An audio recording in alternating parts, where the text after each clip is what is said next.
ఇది ఆనర్ గా ఫీల్ అవుతాను. ఇద్దరు తల్లులతో సమానం. దోమా దోమా దోమా.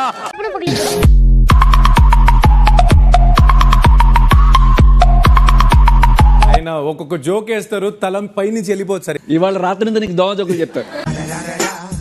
యాక్చువల్గా అందరూ బేబక్కని అంత లేట్ గా చేస్తుంది అంటున్నారు సార్. యాక్చువల్గా లేట్ చేస్తుంటే ఆమ్లెట్ అనుకుంటున్నారు.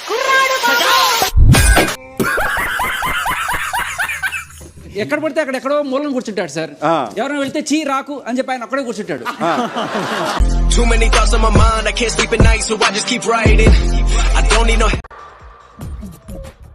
నవ్వు ఆపుకుంటున్నావు కదరా. చేపలు అమ్మడం అంటే సెల్ఫిష్ అన్నమాట. చేపలు అమ్మడం అంటే సెల్ఫిష్.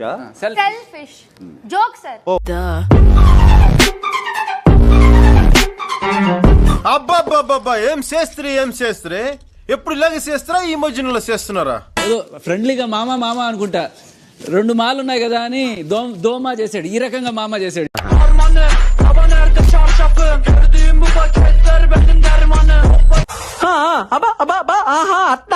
ఇది బింది పెట్టుకోవడం వల్ల ఉపయోగం కూడా ఏంటి సార్? ఎప్పుడైనా చాలా సార్లు మనకు వాటర్ ప్రాబ్లం అవుతుంది కదా ఇళ్లలో.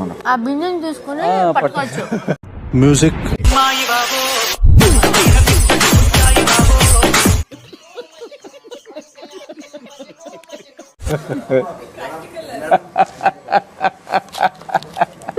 నువ్వు ఎదవైతే నేను ఎదవన్నారు. దోమ సార్ ఎప్పుడు క్లియర్ అవుతుందండి సార్. దోమలు వచ్చాయి. భాష గారు సార్ ఎప్పుడు క్లియర్ అవుతుందండి సార్. దోమలు వచ్చాయి. భాష గారు